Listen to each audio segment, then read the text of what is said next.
England is under threat of invasion. And although we be on the far side of the world, this ship is our home.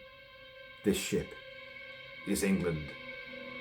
And a blow dealt to Napoleon's tyranny here will be one just as keenly felt as one dealt upon our own doorstep. So every hand to his rope or gun, quick's the word and sharp's the action. After all, we have surprise on our side. For England and the prize! Hey folks, Kilt-Man here, Kilt-Man at your services. Got to put that down before I do myself a severe mischief.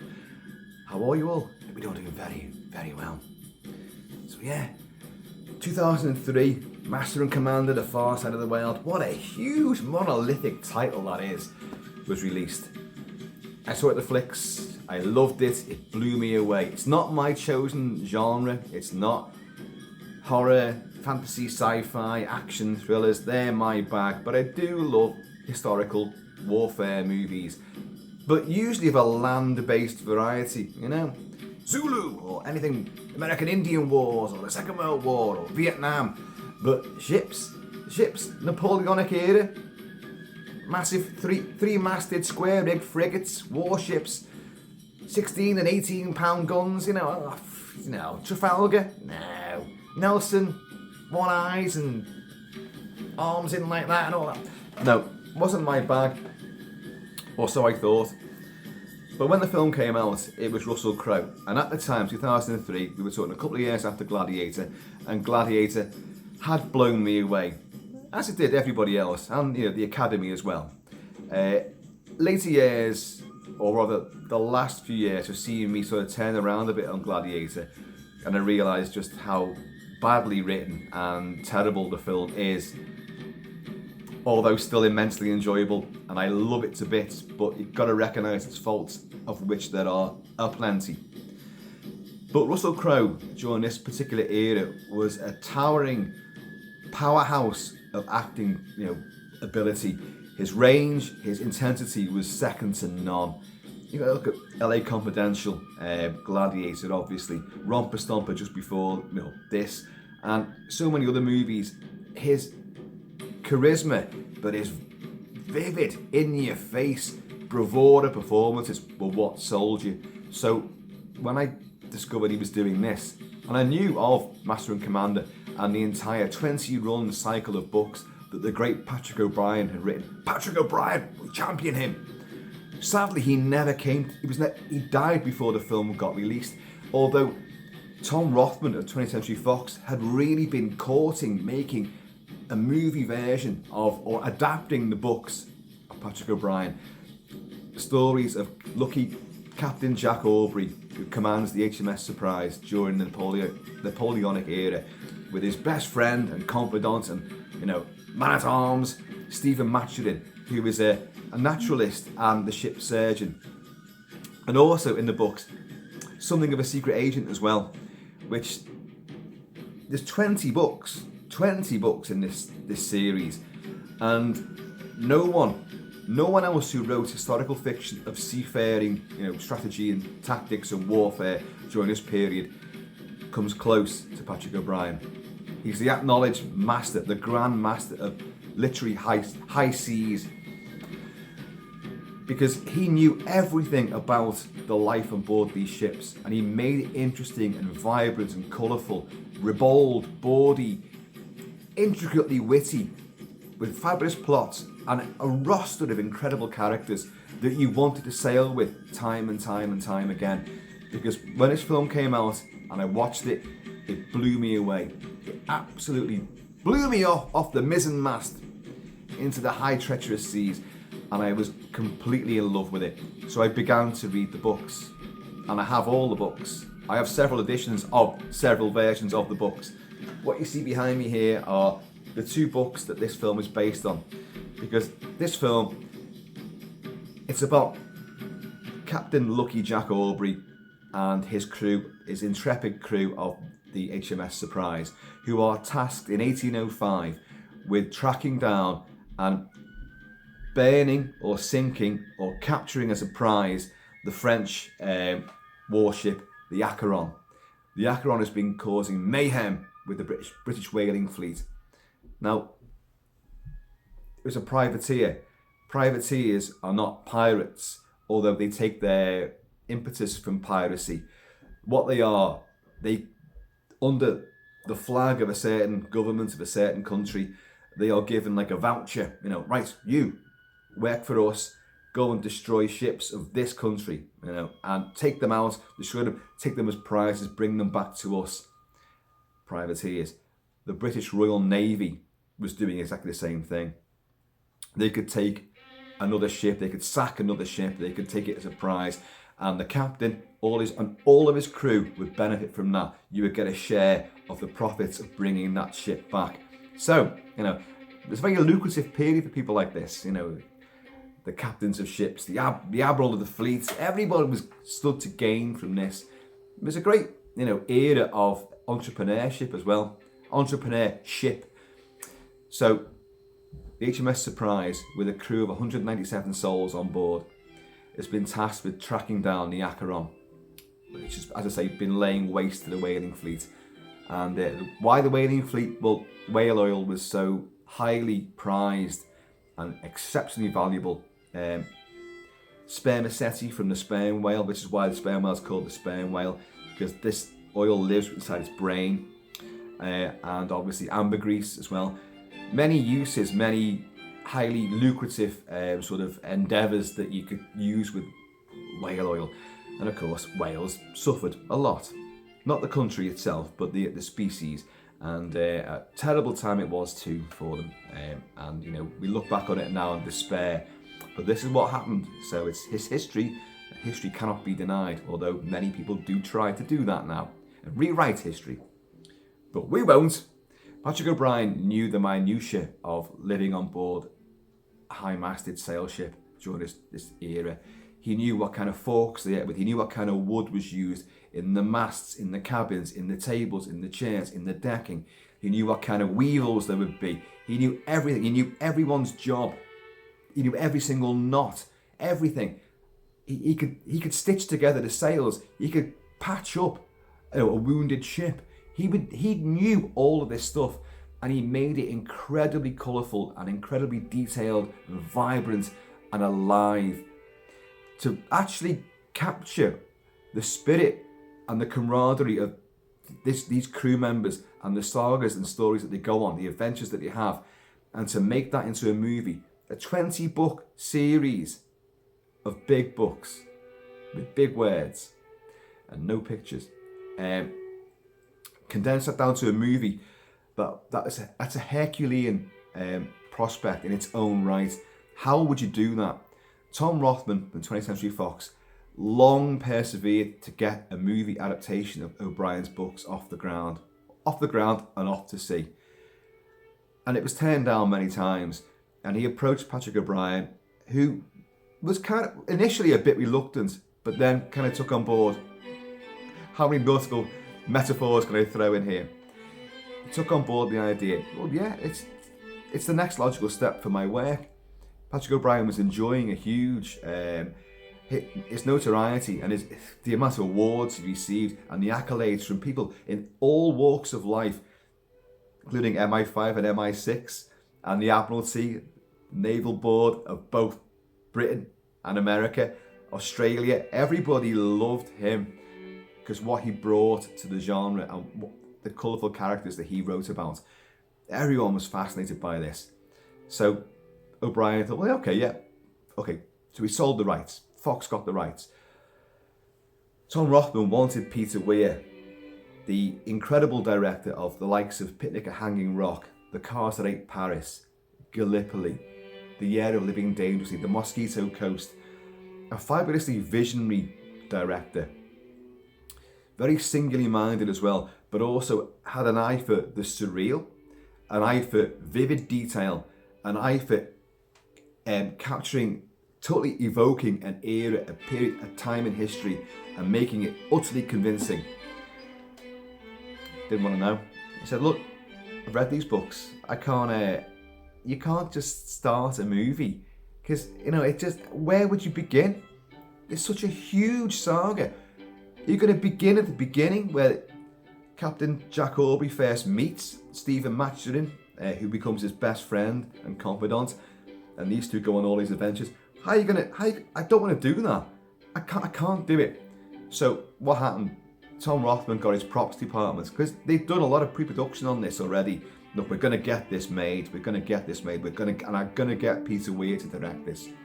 So he had the props department make up what he thought would be Lucky Captain Jack Aubrey's sword, which would not be massively dissimilar to this, but this is more like the French sword that he gets given, which we'll come on to. And he invited Tom Rothman invited Peter Weir around to the office and said, like, just thinking about making Patrick O'Brien's Master and Commander series. Would you be interested? No. Is that Captain Aubrey's sword you've got behind you there? Oh. Oh, you mean this old thing? Oh. Well, yes, it is. Yes, this is made after what Patrick O'Brien wrote about Aubrey's sword. So, yeah. Would you like it? Is that a bribe? Why, yes, it is, in fact. If I give you this sword, will you make the movie? I'll take the sword, said Peter Weir, but I'm not making the movie. Took the sword. But they worked on him. Of course they did. They worked on him, and he said, well, okay, 20 books. I don't want to start at the beginning. I want to have them as established characters with a living, working crew who all know each other, and we will shoot it in such a way and screenplay it in such a way that we're thrust right into the adventure in the middle, not at the beginning. So in the middle of the entire saga. So, well, what stories we're going to choose then? Well, what they did, the very first book in the series is called Master and Commander, which is where Captain Jack Aubrey becomes Captain Jack Aubrey and he's on a different ship at that time, like the Sophie, but he will get the HMS Surprise and he will meet Stephen Maturin and a bond will be formed. But the book whose plot they use is the 10th book, so the middle book in the saga, which is called The Far Side of the World. And in that, it's not a French frigate laying waste to the British whaling fleet. It's an American ship called the Norfolk. And now, some controversy was based around the fact, like, oh, hang on, so you're not going to use, it's not going to be an American ship, it's going to be a French ship.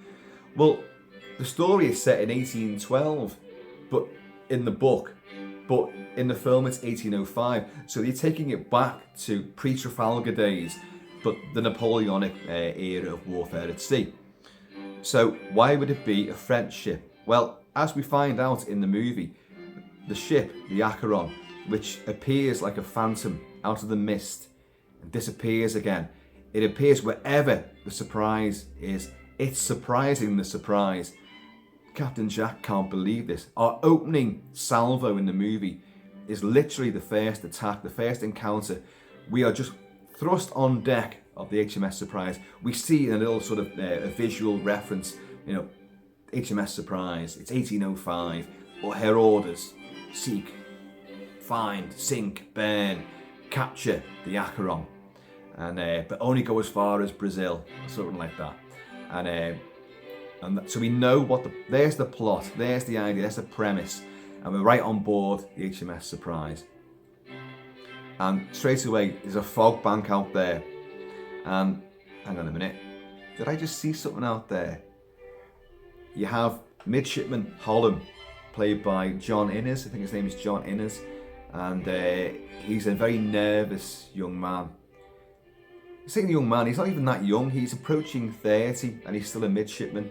If you watch in the film, and we'll come on to his character a lot more, if you watch the film properly, you'll see that his clothing, his uniform, is several sizes too small for him. And that's because he's been overlooked for promotion so many times. He's failed promotion so many times. He is not outfitted for the sea. He doesn't belong there. He's not suited for this role at all, although he thinks he is. But his clothes are the clothes of a younger man. He hasn't been able to afford to be able to buy another uniform. So his trousers are riding up, his shirt and his jacket, everything's too short for him. It's an embarrassment.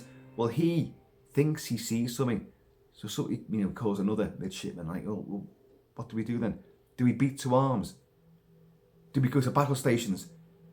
Make a decision. You've got to make a decision. And this is what happens to this poor guy, Hollom. Make a decision. You've got to decide now. Okay, it gets taken out of his hands. Right, beat to arms. Battle stations. So off they go. They've been to bring the guns out, but Captain Jack comes out on board, Russell Crowe, and looks out. What did you see? Did you see something? Well, I saw a shape in the fog. It looked like a frigate. Are you sure? I can see nothing there now. I'm not entirely sure. I'm sorry, sir. Oh no, Hollom, you did the right thing, but you can see Russell Crowe's face going like, Anyway, right. About your business, calm down, whatever the order is, which I've not forgotten, of course. Like, stand down, You hear like a whoosh, and on the wind, and Russell Crowe stops and listens. I tell ya, the devil's in a wheel of landing a phantom ship. You better hold fast. Indeed, you better hold fast. And he sees the flash of guns in the fog. Down!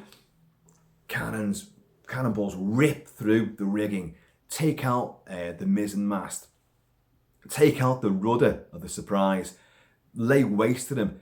They try to fire back as the Acheron bears down upon them, and it is the Acheron, the very ship they've been pursuing for 7 weeks.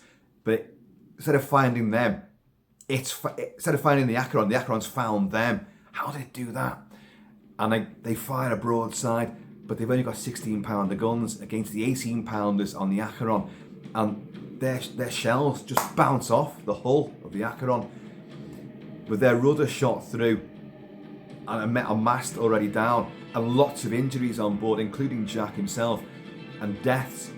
What they're going to do? Put out the boats. So they put out the longboats, and they literally row and tow the Surprise into the fog bank to get away from them.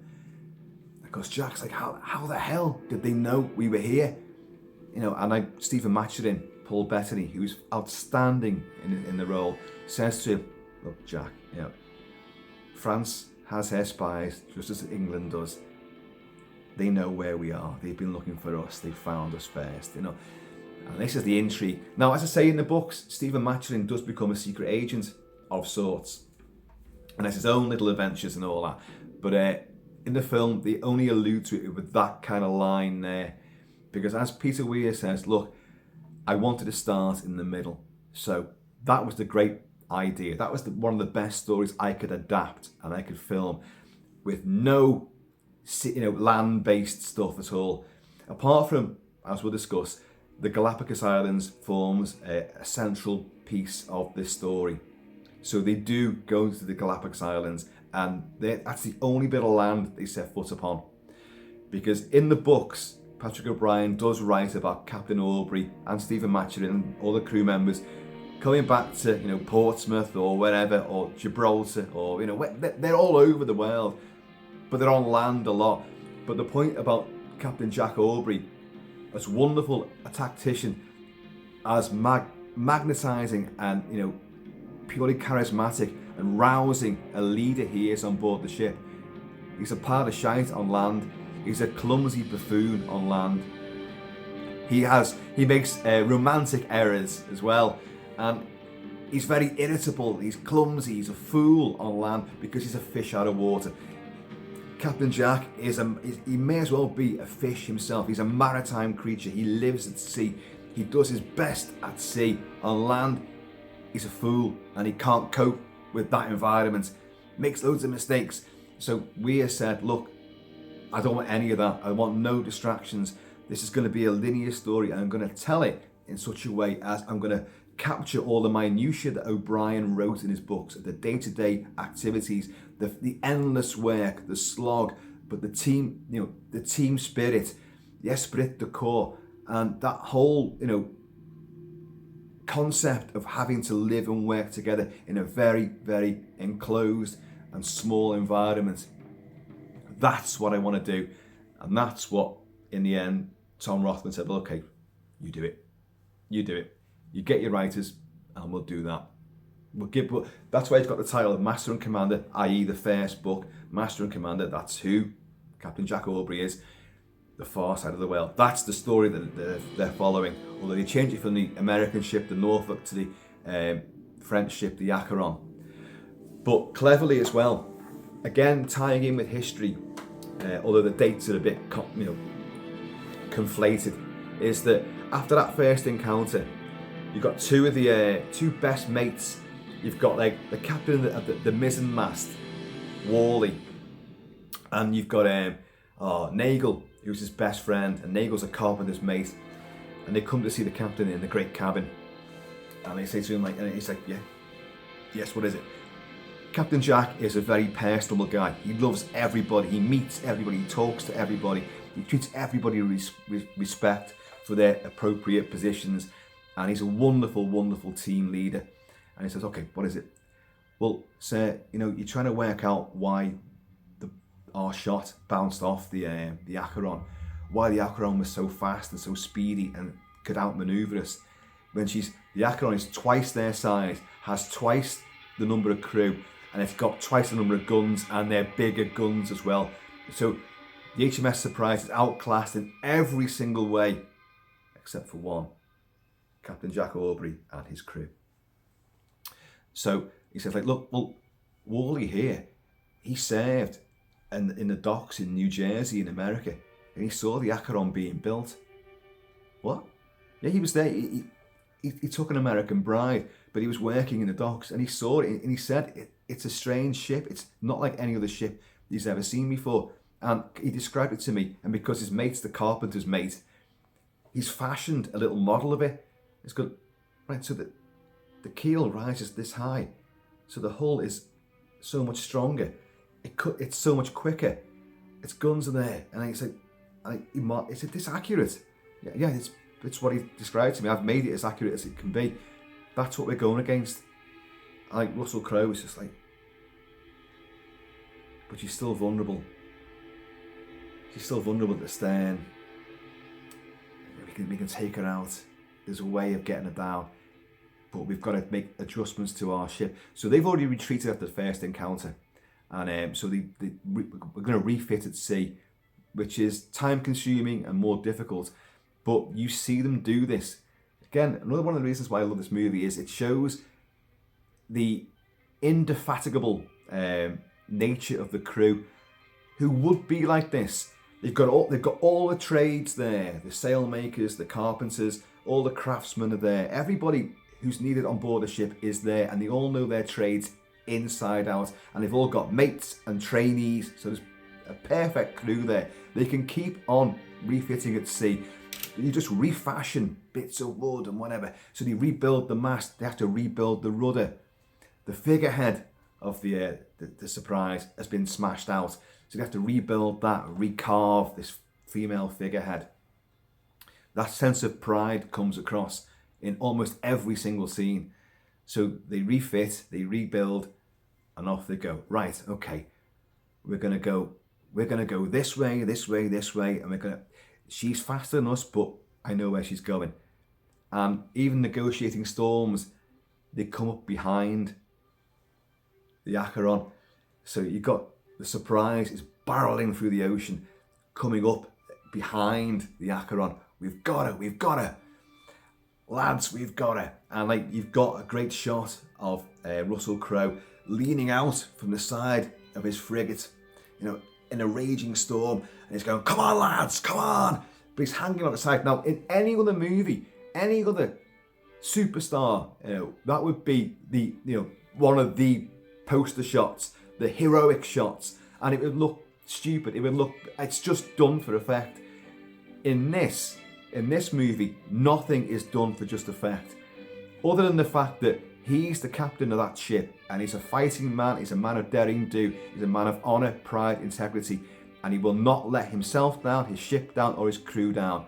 So he's inspiring them. That's why he's there. There's another great shot of him and his first lieutenant, Pullings, who's played by the great James Darcy, and they are atop the middle mast, 190 feet up. They're so high up that when you look down on the deck looks like a canopy. You can just see people like ants scurrying about on it. They're that high up.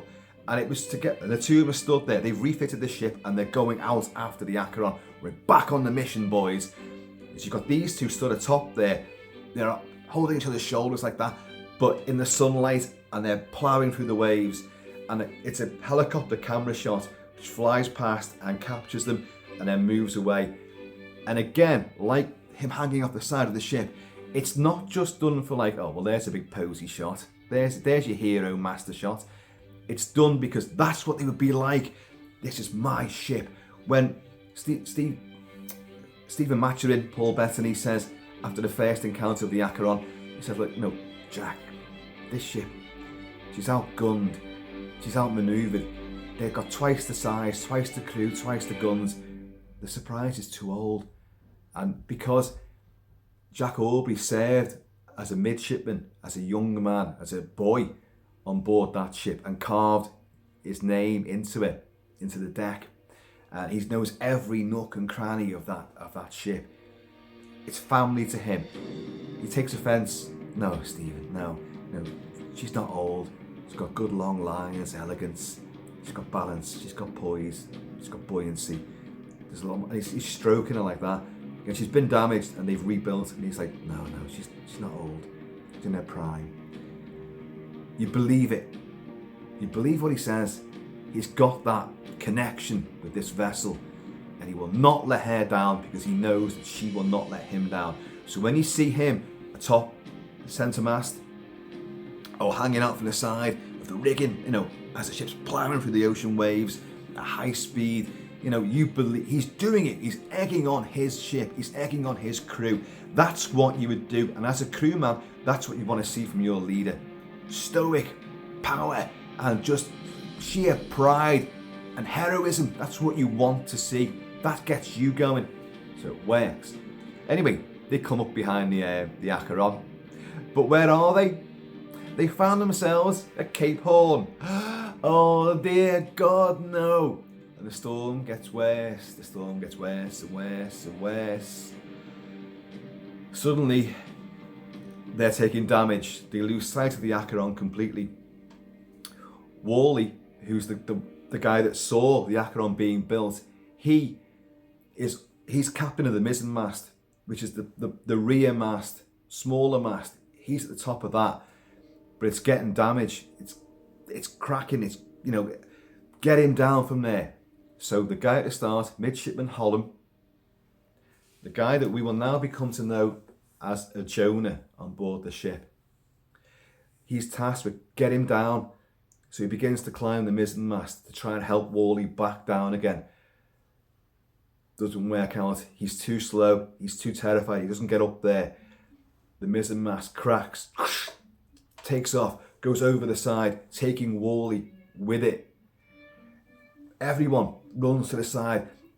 Swim to the wreckage. Just swim to the wreckage. We'll haul you back in. And they're chucking things overboard and in raging tempestuous seas. And they're trying to get in. Just swim to the wreckage. We'll get you back on board. And Jack's there as well. Come on, lad, come on. Everyone's trying to get him back on board. They'll abandon the mission to save one man. And then James Darcy, as Lieutenant Pullen, says, Jack, Captain, it's the mizzen mast is acting like a sea anchor. It's still connected by the ropes. It's going to drag us down under the waves. And in this truly heartbreaking moment, Jack has to make that decision only a captain can make. And he realises, then everybody realises, we're going to have to cut this loose and we're going to lose Wally. So they get the axes out and they hack through the ropes. And you can see him, he's screaming in the waves, like, what are you doing, And they've got to hack him loose. Oh, got to save the ship. Oh, Jesus Christ. But what makes it even more important and more resonant in that sequence is that Wally's mate, Nagel, the one who actually built the little model, who becomes we'll have more to do with Nagel because of this incident. Nagel understands, he's there alongside Captain Jack, and he's followed him through thick and thin before. He knows Jack's not going to do this just for the sake of it. He's doing it to save everybody else. And but it's his best friend he's cutting loose. Christ almighty. And because of this, they have to abandon the mission again to retreat and repair and refit, abandon the Horn, you know? And so you have this tragic scene afterwards. You've got Naval putting all of his best friend's belongings into his locker, his foot locker, which is going to be sent back to his bride in America. And there's a sort of imprint of his bride, come back home soon. And it's all playing to this music, which is Vaughan Williams' Fantasia on a Theme by Thomas Tellis, which has an element of Abide With Me, you know, for all those in peril on the sea. So which is perfectly in tune with what's happening. So you have that, and you have Midshipman Hollom, who just puts his head against, you know, the door frame, and he's crying because he was the one that could have saved Worley, could have got him down, but he didn't. His inaction let him down. So what begins now is what's been brewing for a while. They realise, hang on, the Acheron, every time the Acheron appears, it's on Hollom's watch. So he's in charge of the watch. So it's happened every time he's on watch, the Acheron's appeared. And he's the one that got sent up to rescue Worley.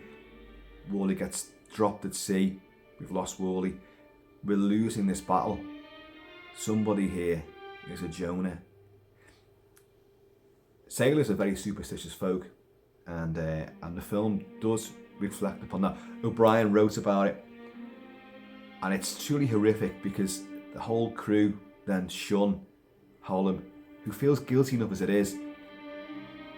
His own inaction cost a man's life, but he does everything. He tries to do everything right. He tries to make the men his friends. When they're all singing shanties, he begins to sing in a wonderful, lovely voice, but the rest just stop, stare at him, and then look away, and then sing something else.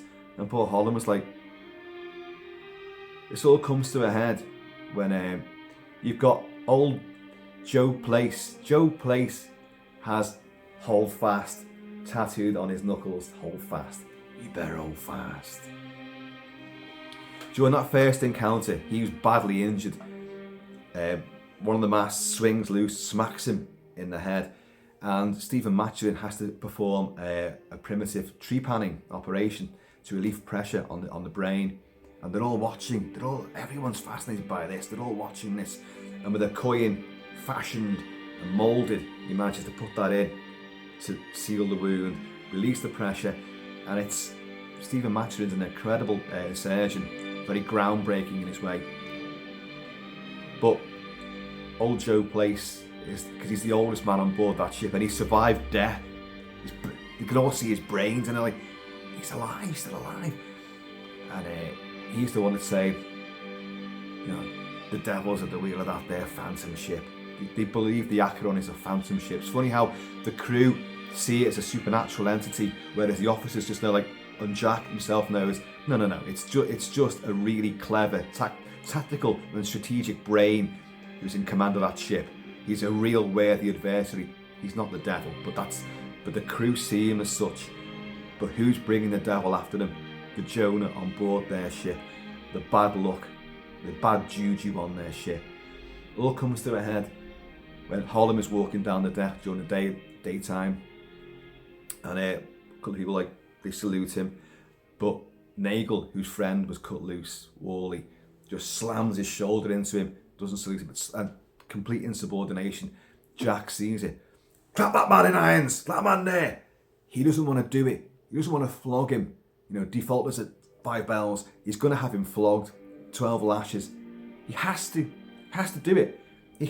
Discipline has to be that thing. And it's worth noting that Naval takes the flogging, but there's no animosity towards the captain. He knows he deserved it. He can't do that at all.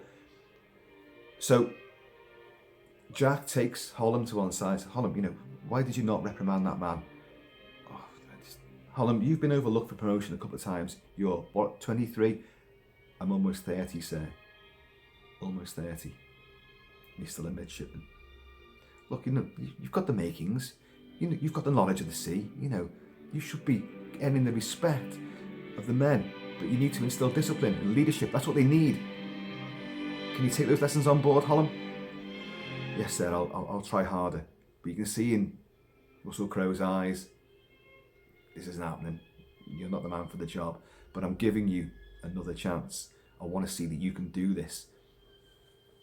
Doesn't work out, of course. It only turns even more tragic. Because of the flogging and the lack of, the salute, everyone now salutes Hollom all the time, but it's all, everyone surrounds him and just does that and stares at him.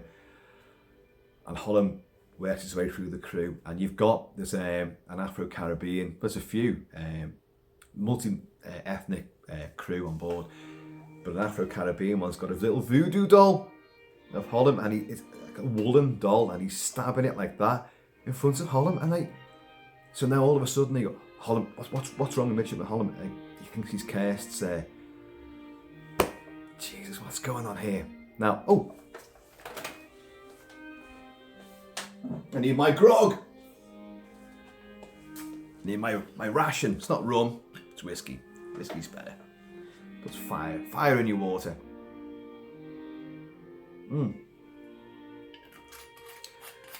I've neglected to mention two other midshipmen. The film and the books depict the reality of naval life during this era. You would have children on board the ship. Children a lot of them would be learning trades, craftsmen, sailmakers, just repairmen, whatever. They'd be learning a trade from the seasoned pros, and that's what they wouldn't be proceeding to be officers. But you also had young midshipmen, ages of 12, 13, 14.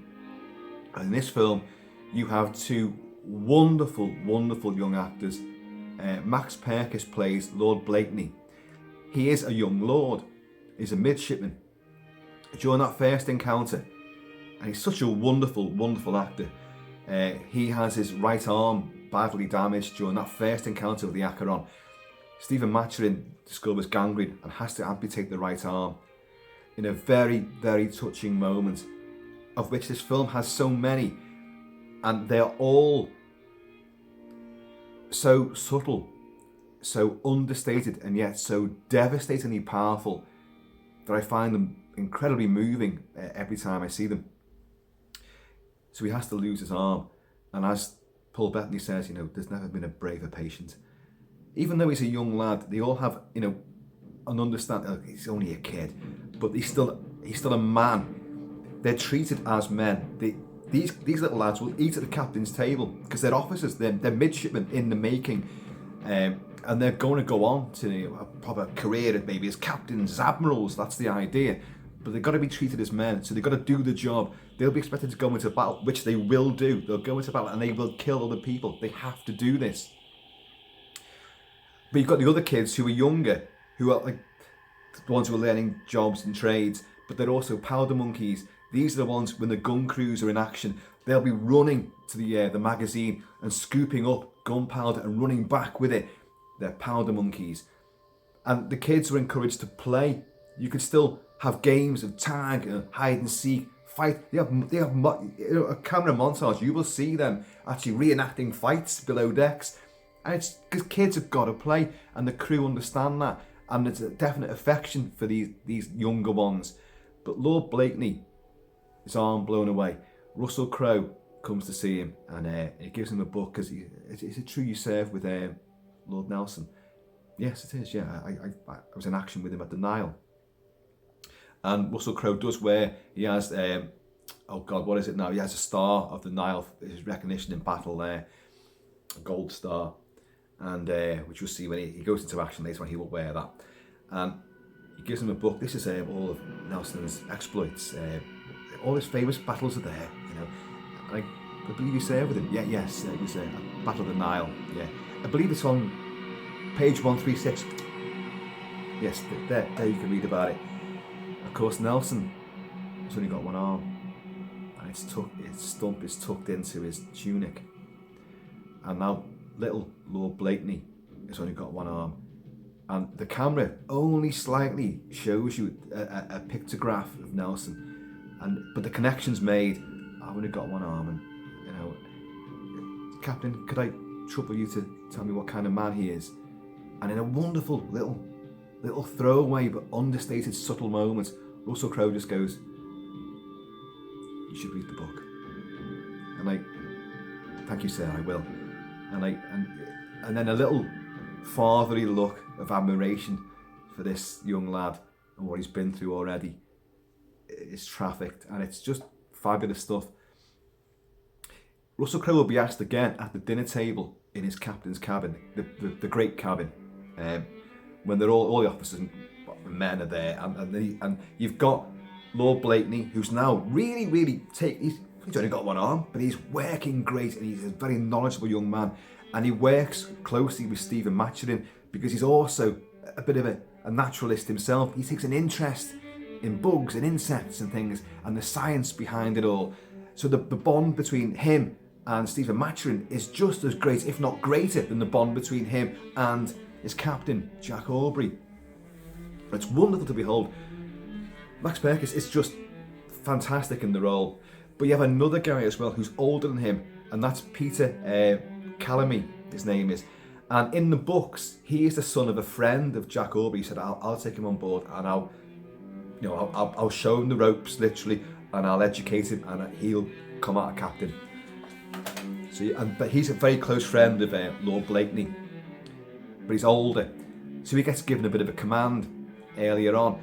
And when the Acherons come upon them again, in another great moment, the Acherons come out of the night behind them, and you're like, oh my god, it's surprised them again. It's hunting them down, but they realise we can't get out the way of it. It's too fast for us. What are we going to do? We wanted to come up behind them, but it's come up behind us. We've had it. Okay. In another masterful sequence where it shows the ingenuity of these crews, they rig up a little barge with barrels, and they rig up a mast and put a lantern at the top of it. And the idea is, what's going to happen? The Acheron is pursuing them, and all they can see is that the lantern on the back of their ship. So we'll rig up this bogus frigate, and we'll set it loose. And at the same time, we'll douse our lantern and light the lantern on that. And then we'll go off in this direction, and they'll follow that one, which is what happens. But Peter Calamy, 14, 15 years old, that's his first command. Peter, you're going to go on board that. And then at the signal, you light that, you reveal that lantern, and then we're going to cut you loose, but it's roped up, so we're going to pull you back to us, which is what they do. And the trick works, the ruse works. And that was his first command. So Midshipman Calamy suddenly becomes like a third acting lieutenant. And it's wonderful to see the progression of these people who do certain little deeds, and when they bring him back on board, and he's shivering from the water and all that, and he's only a kid as well, like Russell Crowe says to him, no, tell me that wasn't fun, your first command. And it's this camaraderie, this bond, this affection. You guys are mine, I'm looking after you, I will do everything I can to keep you safe. Just all I ask is that you do your job, you do it well, and you don't back down. We're all facing challenges, and we've all got to do this, got to pull together. Only way we pull together will we get the job done. But I will give my life for you guys if you give your lives for me. That's how it's got to work. And it's so vital and brilliantly evoked in this movie. Again, taking from the words on the pages of O'Brien's books, it comes to life on screen in no other way. I don't think of any other director that could have done this, any other cast and crew that could have done this and brought it to such vivid, extraordinary life. So we've got to know these characters. And at the dinner table again, it's Peter Calamy who says, can I trouble you to talk about Lord Nelson? What kind of man is he again? So Aubrey's been asked twice now about Nelson, and this time because a few drinks down him, because they love the wine, have a bit of plonk all the time, and the men get plenty of rations of rum and all that. So, got to keep the crew happy. And so Russell Crowe does say a couple of times, he spoke to me, blah, blah, blah. And it's not great stories, but it's just a bit of fun. And it's confidence building for these younger ones who look up to him with awe and wonder and respect and admiration. So, the Galapagos Islands, folks. They realise, look, that's where he's going. He's going to Galapagos. And like Stephen Matchman's like, Galapagos Islands, that's a pretty much uncharted set of islands with mythical beasts on it. That'd be a dream come true for a naturalist like myself. Well, Stephen, I think when we get to the Galapagos, we will need several weeks to refit and get stocks on board again.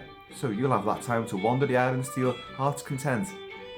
So they get there, and in one of the ongoing things, you get there, but the bloody Acheron is sighted again. Oh, there's tales. It's gone that way, and like Stephen and little Lord Blakeney and their manservant, whose name I've forgotten, Pudding, I think his name is, something like that, Padding, whatever it is. They've got all cages and nets to go off on the islands, and he can't wait to do this. And then suddenly he's told, no, subject to the service, I'm obliged to ditch my promise to you about putting you on that island. We've got to go round. But if it's on the other side of the islands, it would take me 6 days to walk across the islands. And by the time I've done that, you'll be around the other side, so you can pick me up there. No, Stephen, we're going after the Acheron. But you promised. For God's sake, Stephen, the mission comes first. Oh, I see, the mission comes first. To say nothing of a promise you make to your best friend.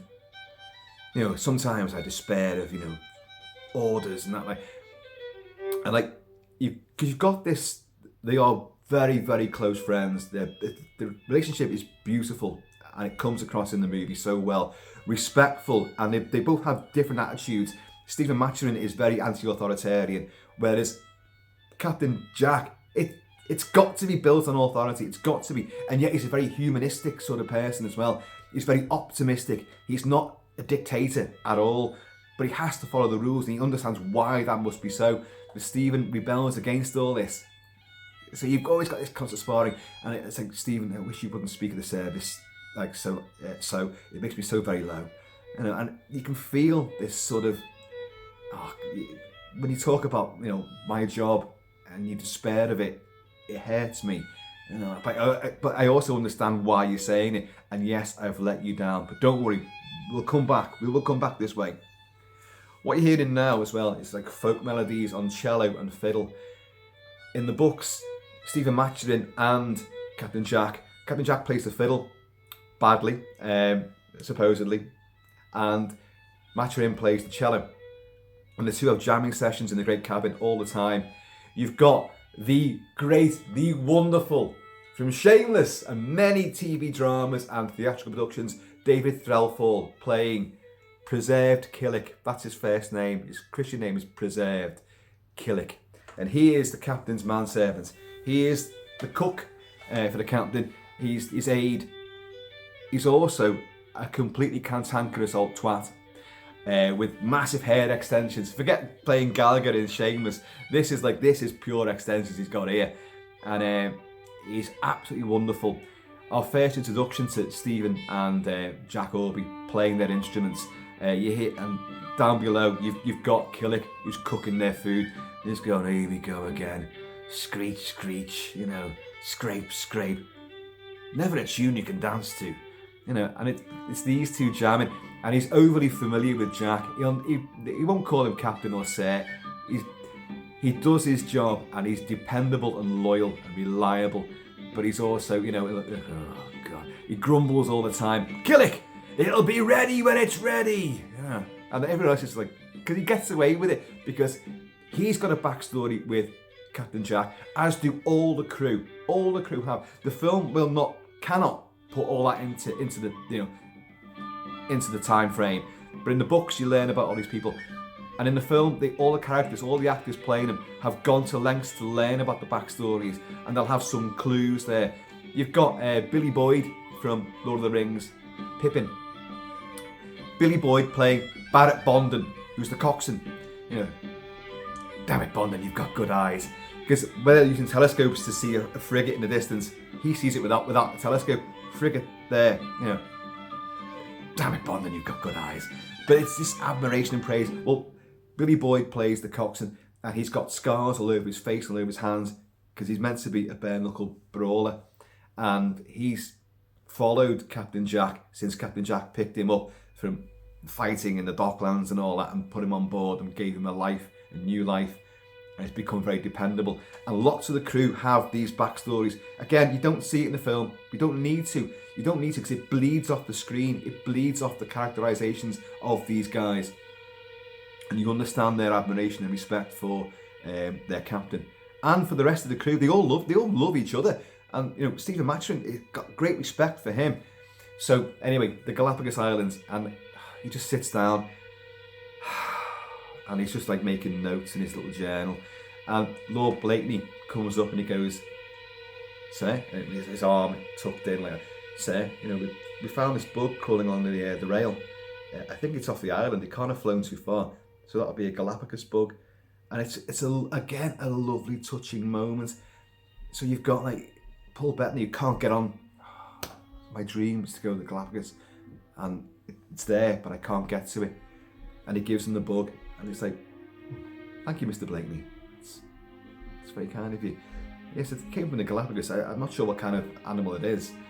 Oh, it's a blah blah blah blah blah blah blah blah. The Latin bollicorama comes out, and they begin to sketch it and draw it and write up its details. Lovely, lovely moment. Again, bonding with these two characters. And where am I going to go to next? See, I love the fact that I set aside like a long time to review this and talk about it, and I knew I was going to do it in a rambling fashion because, hey, you're accustomed to that for one thing, but also there's so many elements to discuss, and then you go off on little tangents and what have you, which is what I do. But let's go back to Hollom, because the Midshipman Hollom, the Jonah, Joe Place, Treepan Joe Place has said, like, you know, he's the Jonah on board this ship. He's like a conduit for the devil. Through him, he's gonna drag us down to the yacht place. Oh, so they all believe that, apart from the captains and the officers who were more pragmatic, but the crew, superstition's rife, and superstition's, you've got to adhere to it as well. You understand why they have law, L-O-R-E, not L-A-R, or they have both naval law and superstitious folklore. All of it is very, very relevant and very important to a shipboard crew. So sadly, the persecution of Hollom goes on, and while it's Lord Blakeney's watch and he's out on the deck, it's night time, Hollom comes up and he says to him, like, "You've always been very kind to me." Oh, and little Max Perkins is like, it's good to see you feeling better, sir." Yes, I am." They are at present adrift in the doldrums, no wind, no rain, so no water, and they've been adrift for, seemingly weeks, and they're blaming that, all the crew are blaming that on Hollom as well. It's down to him, you know, we've got no bloody wind and all that, like. And Lord says, "Glad you're feeling better. The captain says we should get our wind tomorrow." And Hollom just says, so emphatically and fatefully, "Oh, I'm sure we will. Goodbye." Picks up 16-pounder cannonball and hops over the rail, down into the deep blue, commits suicide. The next morning, Russell Crowe reads out, like, "We all treated him wrong. We treated him wrong. This was not right. This was, you know, but we put his body to the sea, commit his body to the sea and all this thing. But we should learn more respect for one another." And then as he's saying it, the winds pick up, which cements the fact that in the crew's mind, now he's gone, the Jonah's gone, the winds picked up. He was the Jonah after all. And who are we as the audience to disprove that? Because he has been a harbinger of very, very bad luck throughout the entire story so far. And now he's gone. Right, okay. Now they're going to go after that fucking Acheron. Bloody French ship. So, the Galapagos, once again. We do discover that some whalers have been ambushed by the Acheron, and they take on board some survivors. Captain Holt, I think his name is Holt. Hang on a second. I do have all the crew's names here. Somewhere hereabouts. Let's just see. There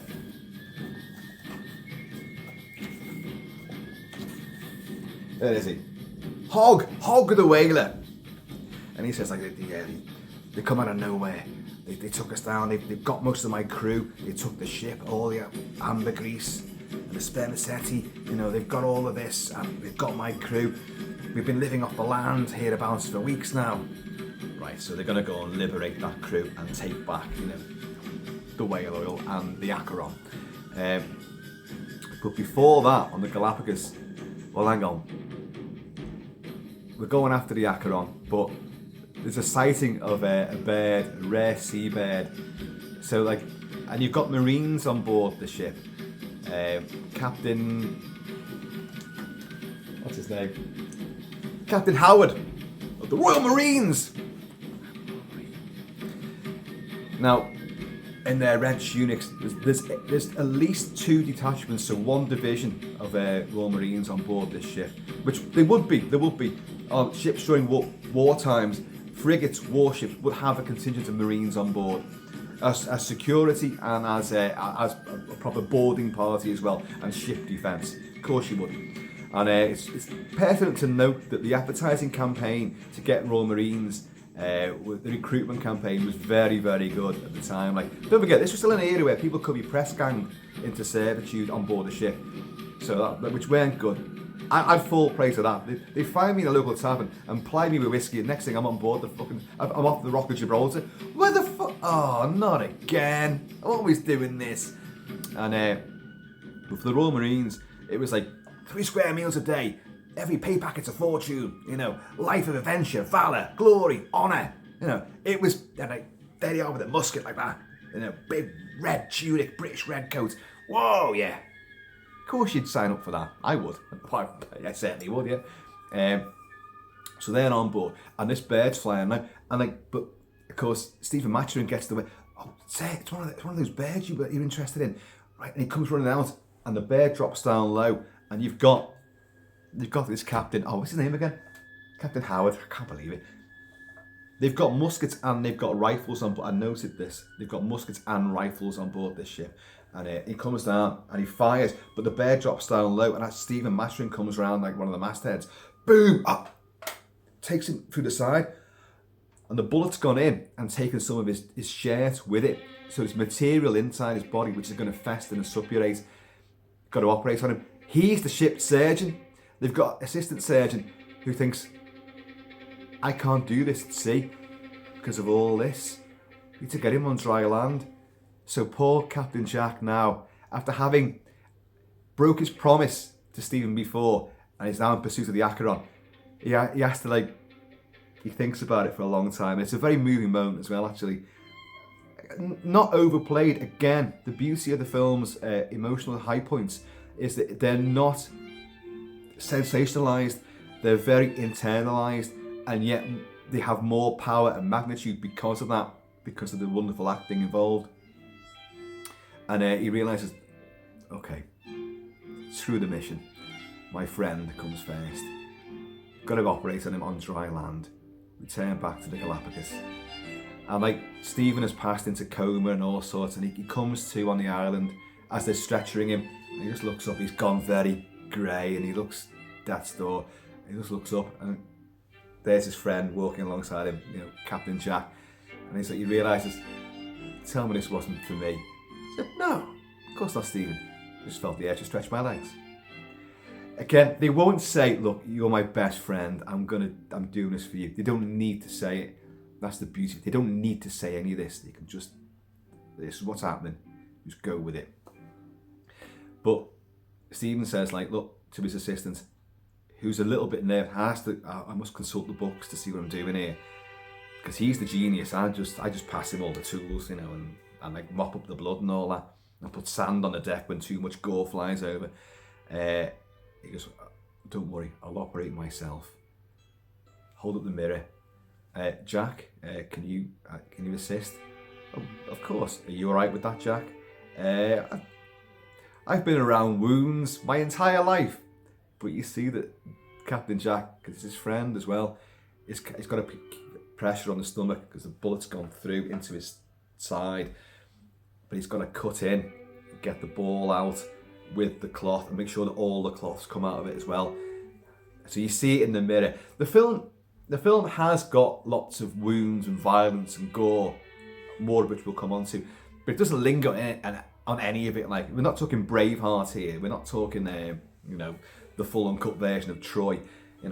It's not like that. But there is plenty of blood and snot and, metal bits going into fleshy bits, and that horrible interaction never goes down too well. Gets it out, like, and then he has time to go and wander as he recovers. Well, how long are we going to be here for? After he's finally managed to get on his legs and he's limping across the Galapagos towards Captain Jack. His men are playing cricket, and it's lovely. It's a lovely respite in a film which has got so much grunge and action and death and threat. And how long are we going to be here for? Oh, I reckon maybe 6 weeks. Yes. So he gets all those cages and all those nets. He, Lord Blakeney, and their mate Pudding, whatever his bloody name is, go off and they're finding bugs and iguanas, the giant turtles, and they're measuring all these things. It's a lovely, delicate sequence, and the only location work they did on this movie was in the Galapagos. Otherwise, it's filmed almost entirely at Baja, Mexico, and the big Fox facility there with the huge perpetual sea tank that they've got, which literally butts on to the ocean itself. And they built one ship for the Surprise, which is on a gimbal, and it's only, the hull isn't there, it's on a gimbal, and it rocks about and all this. So all the stuff on the deck top is all filmed there. The masts on all there, like 3/4 mast, CGI does the rest of the mast. You will not see the CGI in this movie. The CGI is perfect. The ship at sea is a ship called the Ruse, which they found in Rhode Island, which is a genuine replica frigate built, which had to be modified, shipped down from Rhode Island through the Panama Canal to Baja, where they would refit it, remodel it, put the different masts on and change it around to make the Surprise. The Acheron is actually, there was no masts on it at all. That's another ship which they built.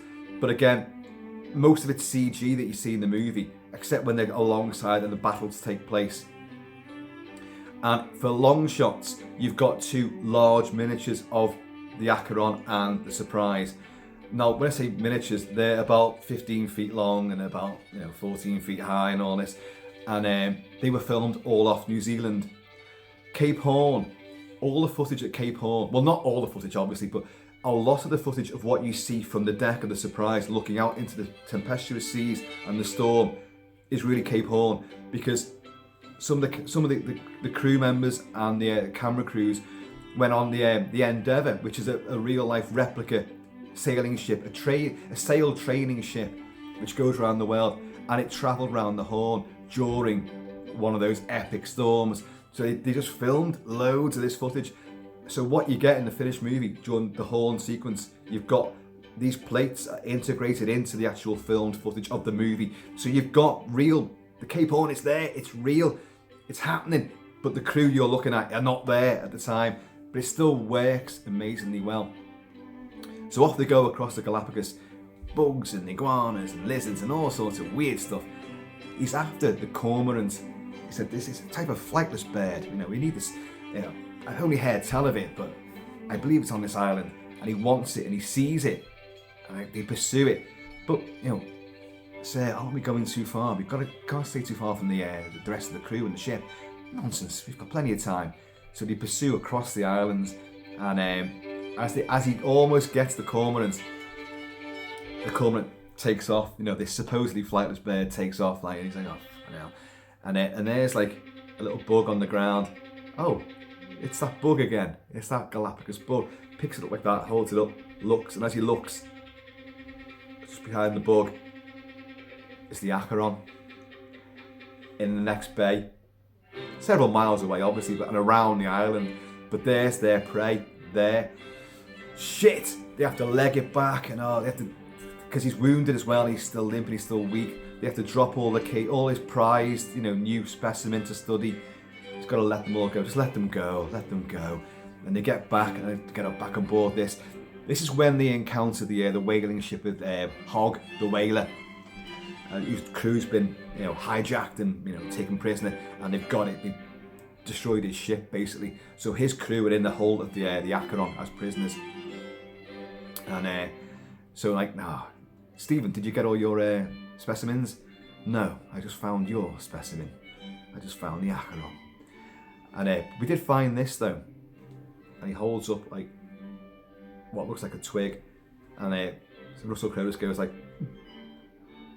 "Don't tell me, a stick." And he's trying to make Lord Blakeney laugh, and it's just another wonderful little moment. Look again, gives him a magnifying glass, and it's a stick insect. And he goes, "Lord Blakeney, Captain, that's a phasmid. It's a," he goes, "phasmid. Yes, it's a creature that disguises itself to confuse and deceive its predators." Oh, right. Bing! A light bulb goes on above his head. Like, right! I've got it. I know what we're doing. They've got the rescued party of the whalers. Right, we're going to transform the Surprise into a whale boat. And we're going to lure them in. They're going to come for us thinking we're just a whale boat. So they repaint the ship. They rename the ship. They start burning everything to bring out like billowing black smoke, like they're in trouble. Billowing black smoke. And they take off all the uniforms and just put like slovenly clothes on. And they go round the island. And like as the first officer, oh God, Mr. Allen, Master's mate, Mr. Allen says, "But you intend to take them in open water in broad daylight? We'd have to be bloody invisible." Not invisible. We're going to transform ourselves into the phasmid. And it's brilliant. It's brilliant. I'm kind of surprised they didn't think of something like this a bit earlier on. But, it's in the convolutions of the story and, like, the natural world, as Aubrey does say to Stephen Maturin, Stephen, I never thought that an interest in the natural world would actually advance naval warfare. And Stephen comes out and he's like, "What's going on?" And no one's wearing uniform anymore, no one's saluting anymore, and it's just a slovenly mess with billowing black smoke going everywhere. They've got different sails are up, they've got different flag up, so you can't tell it's an English warship at all. And obviously the Acheron sights them. So Russell Crowe says to everyone, "Look, whatever you're doing, I want no salutes, I want no sirs, I want no aye, nothing like that." And everyone, it's a great moment. Everyone goes, "I say," and he goes, "I've just said don't do that." And then another great little moment as well. They're on the top deck, like, and Russell Crowe's let his hair loose. Russell Crowe does grow his hair long, but it's a shaggy, unruly mess, like mine. Mine's all tied up right now. But he lets it down when he's meant to be the captain of this whaling ship, and it's long, flowing blonde tresses. Like, I think it looks great. I do. There's Joe Place again. You better hold fast. And he says, the main officers there, right? Everything has to look slovenly, clumsy, very un-navy like. When the Acheron comes to us, we must panic. We've got to act like whalers. And you've got Hogg, the whaler, and he's just like that. He goes, "Well, present company accepted, Mr. Hogg." But Hogg's like, he's not happy at all. He's like. So anyway, the trick works, the ruse works, they lure them in, they're coming for us, yeah.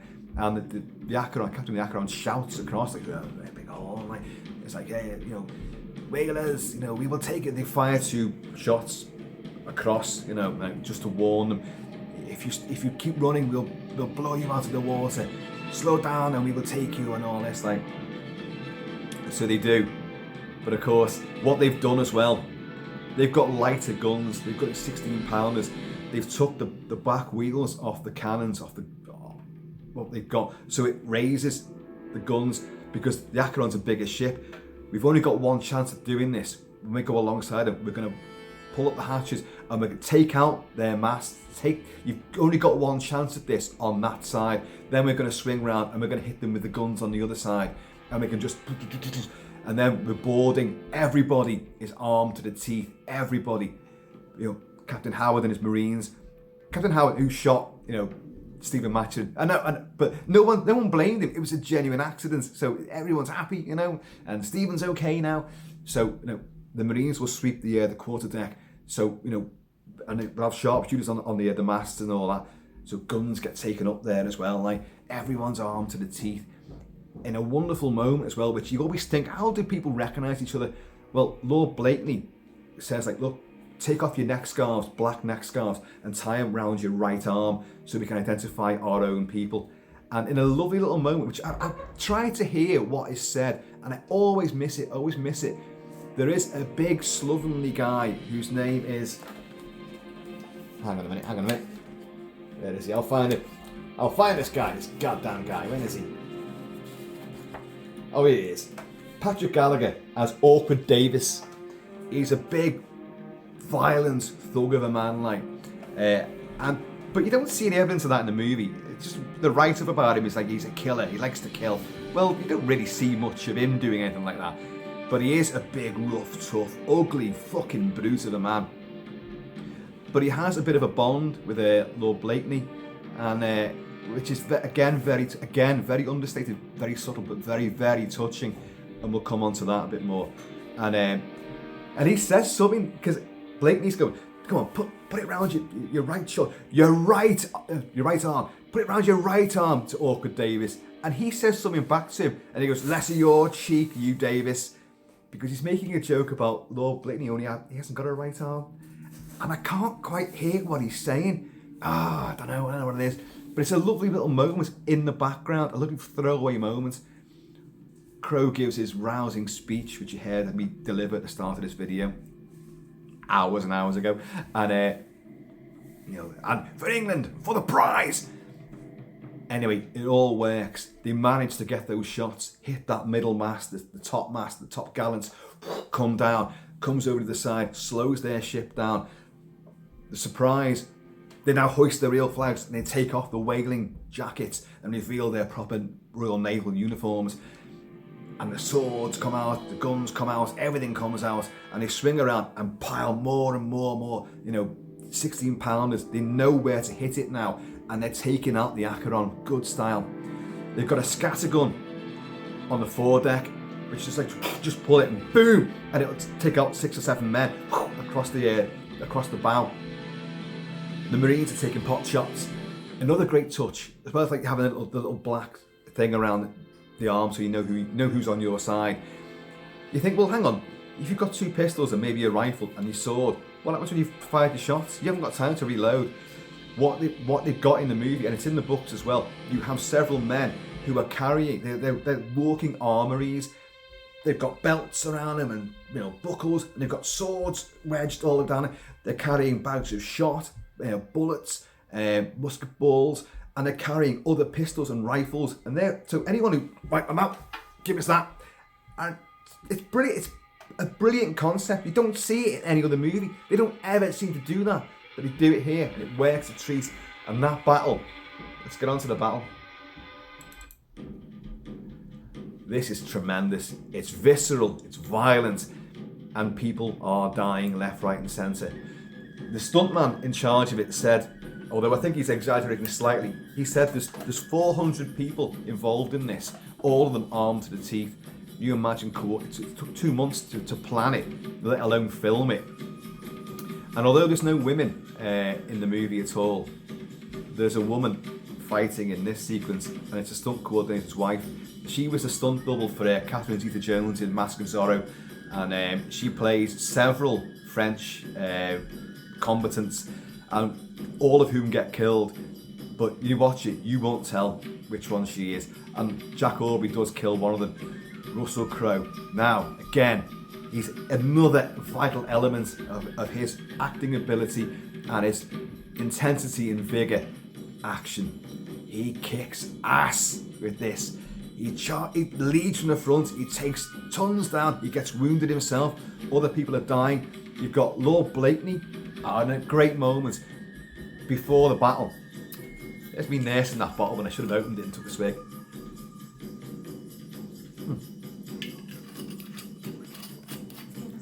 someone telling me to hurry up. You must go. Yeah. Hurry up. I'm almost done. Ish. He's given a new command to Peter Calamy, the one who was on that little bogus sort of ship, and then they pulled him back on board. He said, right, you're leading the boarding party because you're gonna get the prisoners free, the whaling fleet members who are in the hull, get them free. So him and Blakeney, Lord Blakeney, are like, you know, oh, well done. I see you after the battle. I can't wait to help you free the prisoners. No, you're meant to be on the foredeck. What? I'm not going aboard. This is Lord Blakeney with one arm. I'm sorry. Great. So Blakeney goes out, and there's Russell Crowe with his hair billowing everywhere. He's like, "Take your hat off, Blakeney. You know, you're a whaler, not a naval seaman." And he goes, "Sir, I believe I'm just staying on the foredeck." "Yes, you're on the foredeck. Yeah. Yeah, I'm sorry, but that's the way it's got to be." "Thanks, sir. Because then, once we've boarded, you take command of the ship." What? You know, you see the surge of pride in his eyes as well. Like, yes, you've got it. No, go about your business. So off he goes, beaming with just so much awe and like power and pride in himself. And like Russell Crowe just smiles. Again, he's done this. He's promoted people on the spot, as captains would do, giving them in a sense of impetus to get the job done. So the battle rages. They win the day. Of course they do. But the fighting is intense. And Russell Crowe gets stabbed through the side. But he doesn't kill the guy that got him. You know, he's just like, "Where's your captain? Mon capitan!" You know. It's like, "The boulangerie." So Russell Crowe storms off, goes and finds the captain, who is lying stretched out, dead, throat ripped open, and this other guy says to him, he was the surgeon, he just says to him, "Before he died, my captain said I was to give this to you." And what he does give to him is a sword very similar to this, with the French eagle on it. So there you go. Hey! And so he takes it, and they win the day. But there is a cost, of course. Let's go back onto this. They've lost several men in the battle. They've saved some of the prisoners. They use hand grenades as well, by the way. I just remembered. They've got hand grenades, little bombs with fuses. They throw them into the hole, and rooms wherever the French are holed up, defensive positions. Bombs go in. Oh, boom! It's great. But several of them have died in the process, and including, sadly, young Peter Calamy, the one who led the boarding party to rescue the prisoners, the one who said to Lord Blakeney, "Well, you're not with my party, but I'll see you after the battle." And they shake hands after the battle then, But he's died. And you have this horrible, so gut-wrenching moment. Several of the crew that we've got to know have died in that battle. A bullet through the head. People that you didn't even see get hit are dead. And they were you're horrified. And what you do is burial at sea. They tie you up in your hammock, they stitch you up in your hammock, and over the side you go. So the camera pans along these people that you've got to know, and you're like, oh no. And this plays again. And then we get to Peter Calamy. And poor Lord Blakeney's beside him, with Awkward Davis, the big thug. And he actually asked Peter a long time ago, when they stitch you in, is it true they put the last stitch through your nose to make sure you're not asleep? Don't do that to me, Peter. And he said, don't worry about that. And now he's got to stitch up his own best friend. And Awkward Davis is stitching it, and one-armed Lord Blakeney just goes, "No, let me do it." And he struggles to get the stitch through. And then he says, "Can you help me?" This is playing. And I said, look on Awkward Davis's face. Big, rough, broken, mashed up face. Teeth coming out the side of his cheek. Nose on the top of his head. Ears all over the place. And again, this understatement of emotion it's a flicker of a smile and respect, and like, you're a good lad. Doesn't say anything, it doesn't need to, it's just, and it's so incredibly moving. On stage, you have to, every expression, you have to really announce it and project it for the people at the back. You have to do that. On screen, if you do that, you ruin the shot because it's too magnified, it's too exaggerated. So the subtlety of these facial emotions are second to none, and they absolutely get me every single time. Lord Blakeney goes down below decks in the same sequence straight afterwards, and like Hollom did, Midshipman Hollom, when the mast gave way and he sort of sacrificed Worley and became the Jonah. He puts his head against the door frame in a quiet moment, but he's gone down to see Stephen Maturin, Paul Bettany, who's sitting there with his spectacles on and with his bugs and stuff like, and he just sees him, and it's one of those moments. I'm going to put that music on again because it's just too damn good. And he just looks up, and again in that same subdued emotional tsunami, just looks up and like,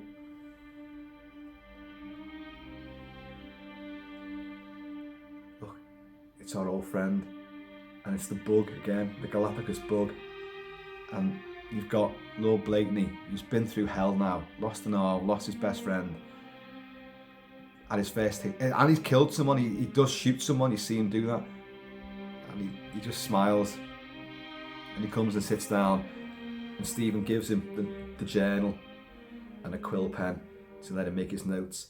And in that quiet moment, doesn't say anything else at all, just looks reverently at this little lad who's now obviously a man. And it's just sheer genius how clever that they can do these quiet scenes with restrained emotion, and they're clearly overwrought, but they've got to keep it in, they've got to be stoic, they've got to, this is what they would be like, but they're still like, it's a little lad. When all said and done, it's a little lad who's just lost his friend. How can I just make this easier for him? So they've won the day, and James Darcy, as Mr. Pullins, gets given his captaincy. Captain Jack says, like, no, you're to take the Acheron into Valparaiso, and with the crew on board, get refitted, and we'll rendezvous in Portsmouth, I think it is. Okay, and you can take Mr. So-and-so as your first mate, but the choice is yours, Captain. And James Darcy's like, and he has a fabulous sabre slash across his face, which he had throughout the entire film, this zigzag sort of crisscross scar from a sabre thrust. And he's like, I'm Captain. Yes, you're Captain, you've earned it. Good luck. Off you go. Everyone's huzzah, huzzah, because they will love and respect him too. So he gets on board the Acheron goes off, and then we end pretty much as we started, with the crew going about their business. Well, I think we'll go back to the Galapagos, Stephen, and you can have plenty of time to wander the islands to your heart's content. Oh, thank you, Jack. And the two of them, the cello for Stephen Maturin, the fiddle, violin for Jack. And I've got to remember that Russell Crowe and Paul Bettany both learned to play these instruments. So when you see in the movie them, there's no stunt hands, that's them playing it. They are playing those instruments. And you've got David Threlford, Killick, preserved Killick down below. Oh, here we go again, there's bloody music, bloody racket. He's making the food, grumbling. It's brilliant, it's a brilliant payoff, but it's not over yet. In one of the most genius little final flourishes, you've got he's saying, they're talking amongst themselves, and it's just Jack and Stephen. And Jack saying, well, I believe the surgeon's a good man. And he's going, their surgeon died 2 weeks ago of fever. He's going, no, I spoke to the surgeon. The surgeon had their captain, and he was explaining to me how he died, and he gave me the sword. No, the surgeon died 2 weeks ago of fever. I know. That man gave me this sword. And suddenly the penny drops, And Russell Crowe, it's Russell Crowe now, not so much Jack, just slams his jacket down. Hollins! So the new, master's mate comes in like, says, right, change of orders, change of plan. We're going south by southeast, and we're going to intercept the Acheron, and we're going to escort her into Valparaiso. Yeah, okay. And William, beta quarters, battle stations. So, and like Stephen's gone like, oh, so we're not going back to the Galapagos then. And like Russell Crowe's like, oh, well, Stephen, this bird of yours, it's flightless. Yes. Well, it's not going anywhere, is it? So, and it ends up with this beautiful jamming session. They both pick up the cello and the fiddle and they play them like guitars. I'm just sitting there like that, and all you hear is this music playing. But it cuts to a montage of the surprise going back to business. Battle stations, the guns are getting ready, everything's getting ready, everyone's running around the ship. People are going, oh God, here we go again. It's sensational. It's genuinely uplifting. This film is 138 minutes long, almost as long as this video. And it could be 3 years long. I would never tire of it. They wanted to get sequels off the ground. They never happened. There's still talk of getting sequels off the ground, or rather prequels, because now clearly Russell Crowe and Paul Bettany are too old to play these characters now. Such a shame, such a real shame. I couldn't imagine anyone else in the role of any of the crew, to be honest. I couldn't imagine anyone else replacing them. Although I want to see more high seas cinematic adventures of Stephen Maturin and Captain Jack Aubrey, nothing is going to come close to this magisterial work from Peter Weir. It's genius from start to finish. It's a masterpiece. And if I were a man to award scores, I would have no qualms in awarding the maximum out of any almost limitless score potential I could give it.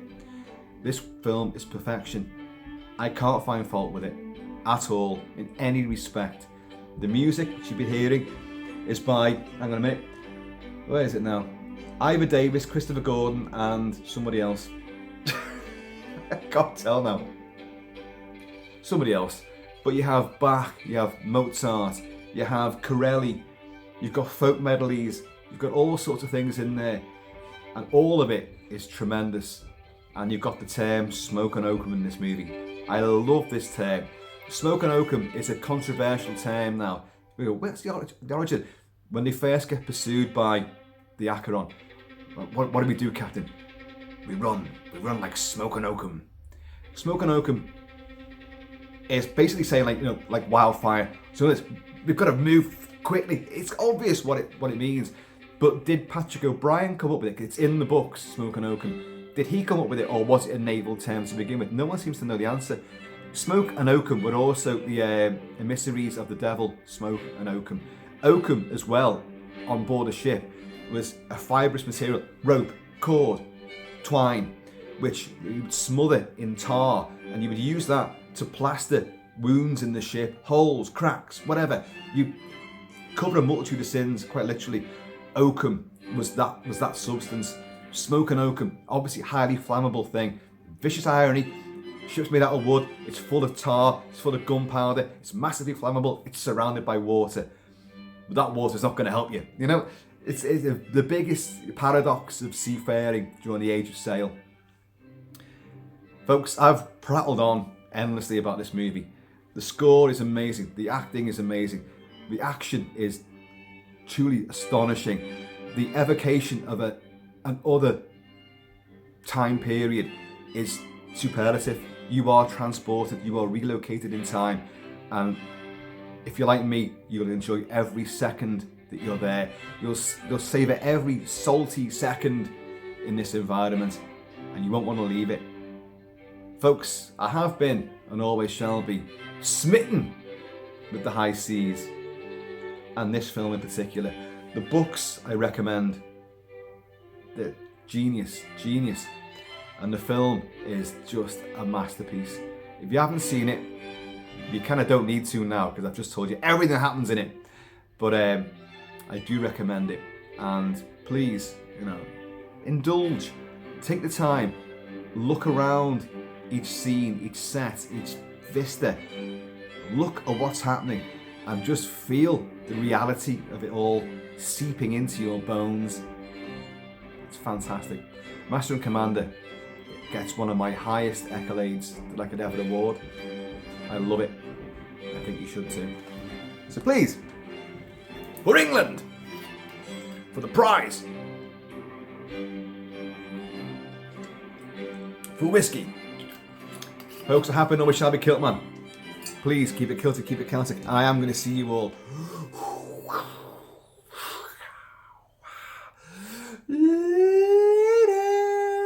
And fix that fucking mizzen mast. It's always coming loose. Oh God, these guys, I can't trust any one of them.